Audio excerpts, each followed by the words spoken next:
Bonjour, je vais reprendre mes réflexions en lien avec les obstacles principaux à l'évaluation du travail, tels que soulignés par Christophe Dejour.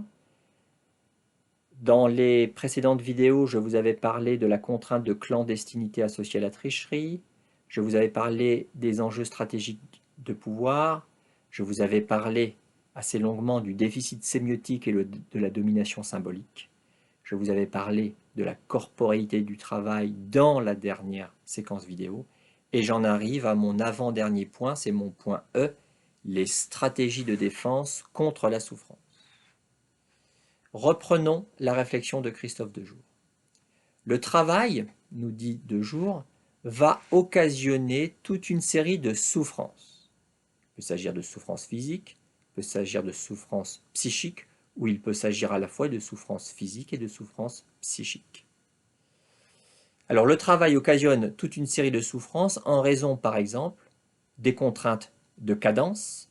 Pensez à ce qui peut se passer sur une chaîne de production.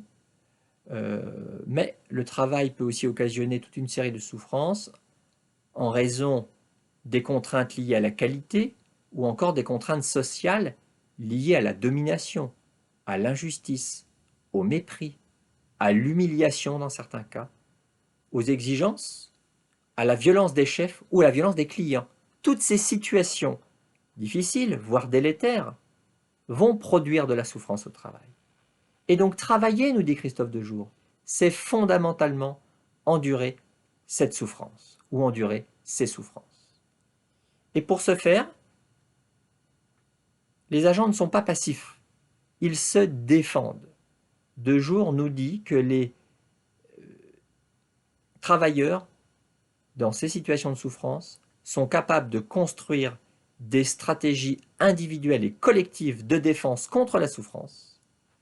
Et ces stratégies, elles sont extrêmement importantes parce qu'elles leur permettent aux travailleurs de tenir jusqu'à un certain point et de mettre à distance la souffrance.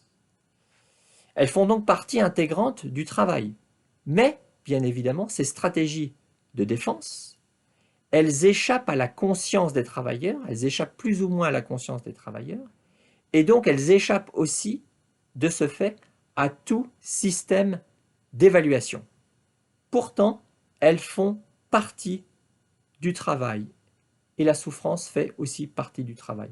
Donc on a affaire là, nous dit Christophe Dejour, à tout ce qui concerne là où les souffrances au travail, on a aussi affaire à tout ce qui concerne les stratégies individuelles et collectives de défense mises en place par les salariés pour conjurer cette ou ces souffrances.